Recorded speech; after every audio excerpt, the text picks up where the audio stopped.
In this video, we will talk about an American businessman and business mogul best known for founding the Ford Motor Company and championing the development of mass manufacturing techniques such as the assembly line. After his death, he left a tremendous legacy. He was a prolific inventor who received 161 US patents. As the sole owner of the Ford Motor Company, he rose to become one of the world's wealthiest and most well-known individuals. Hello and welcome to the channel. Please consider sharing, liking, and subscribing to the channel. That would motivate us to create more quality content, such as the one you're about to watch. His early life. Henry Ford was born on July 30th, 1863, on the family farm outside Dearborn, Michigan, to William Ford and Mary Lidegaard Ahren. He was the oldest of 6 children, 4 boys and 2 girls. His father, William, was an Irish native who fled the Irish potato famine in 1847 with 2 borrowed IR pounds and a set of carpentry tools to come to the United States. His mother, Mary, was born in Michigan, the youngest child of Belgian immigrants. The United States was in the midst of a civil war when Henry Ford was born. Ford attended the Scottish Settlement School and the Miller School, both of which had only one classroom. The Scottish Settlement School was later relocated to Ford's Greenfield Village and opened to the public. Ford was especially close to his mother, and when she died in 1876, his father expected Henry to take over the family farm. He despised farm work, saying afterwards, "I never had any particular passion for the farm. It was the mother on the farm that I liked." Following the harvest in 1878, Ford abruptly departed the farm, going without permission to Detroit, where he stayed with his father's sister, Rebecca. He obtained work at the Michigan Car Company Works, but was dismissed after 6 days and forced to return home. In 1879, William arranged for Henry to work as an apprentice at the James Flower and Brothers machine shop in Detroit for 9 months. He quit that job to work for the Detroit Dry Dock Company, a forerunner in iron ships, and Bessemer Steel. Because neither job paid him enough to afford his rent, he accepted a night job cleaning and fixing watches at a jeweler.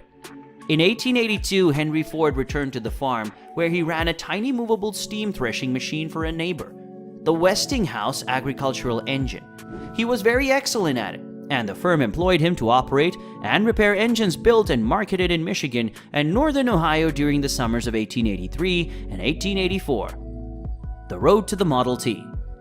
By the early 1890s, Ford was certain he would build a horseless vehicle. He didn't know enough about electricity, so he went to work for the Edison Illuminating Company in Detroit in September 1891. Ford was elevated to the chief engineer after the birth of his first and only son, Edsel, on November 6, 1893. By 1896, Ford had completed his first operational horseless carriage, dubbed a quadricycle. He sold it to fund the development of a better model, a dispatch cart. Ford submitted a patent for a carburetor on April 17, 1897, and the Detroit Automobile Company was founded on August 5, 1899. Ford resigned from the Edison Illuminating Company 10 days later. On January 12, 1900, the Detroit Automobile Company unveiled the delivery cart, Henry Ford's first commercial automobile, Ford Motor Company, and the Model T. In 1903, Ford founded the Ford Motor Company, declaring, "I will make a car for the vast multitude." He did so in October 1908, when the first Model T went off the assembly line. Ford numbered his models according to the letters of the alphabet, however, not all of them were produced. Initially priced at $950, the Model T gradually dropped to $280 throughout its 19-year production run. In the United States alone, about 15 million copies were sold, setting a record that would remain for the next 45 years. The Model T signaled the start of the motor age.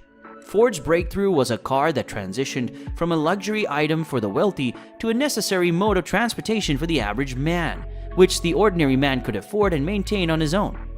By 1918, half of the automobiles in the United States were Model Ts, thanks to Ford's nationwide advertising campaign. Every new Model T was painted black.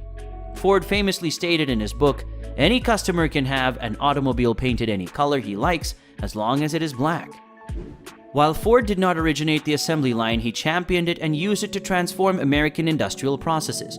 By 1914, his Highland Park, Michigan, the plant was using cutting-edge manufacturing techniques to produce a whole chassis every 93 minutes. This marked a significant improvement above the previous production time of 728 minutes. Ford made enormous advances in production and personal wealth by utilizing a constantly moving assembly line, labor subdivision, and careful coordination of activities. Ford started paying his employees $5 per day in 1914, roughly double the rates paid by competing manufacturers. He reduced the workday from 9 to 8 hours to transition the manufacturing to a 3-shift schedule. Ford's mass production methods would eventually enable the construction of a Model T every 24 seconds. His inventions made him a global celebrity. By 1926, dwindling Model T sales convinced Ford that a new model was required. Even as the manufacture of the Model T Ford came to an end on May 27, 1927, Ford was already hard at work developing its successor, the Model A. The Model A, the V8, and the Tri-Motor. Ford concentrated on the engine, chassis, and other mechanical elements when building the Model A. While his son Edsel developed the body, Ford, who had a little formal background in mechanical engineering, delegated much of the Model A's actual design to a competent team of engineers working under his guidance and careful supervision. In December 1927, the first successful Ford Model A was introduced. More than 4 million Model A's had gone off the assembly line by the time manufacture terminated in 1931. At this moment, Ford decided to follow General Motors' marketing lead and present annual model upgrades as a means of increasing sales. The Ford-owned Universal Credit Corporation grew into a large car financing operation during the 1930s. With the breakthrough flathead Ford V8, the first low-priced 8-cylinder engine, Ford turned the car industry on its head when the company's design was altered for 1932. For the next 20 years, variants of the flathead V8 would be employed in Ford automobiles with its power and dependability, making it a famous engine among hot rod manufacturers and car collectors. With his health deteriorating, Ford retired in September 1945 and handed over the president of the firm to his grandson, Henry Ford II. Henry Ford died on April 7, 1947 at the age of 83 of a brain hemorrhage at his Fairlane house in Dearborn, Michigan.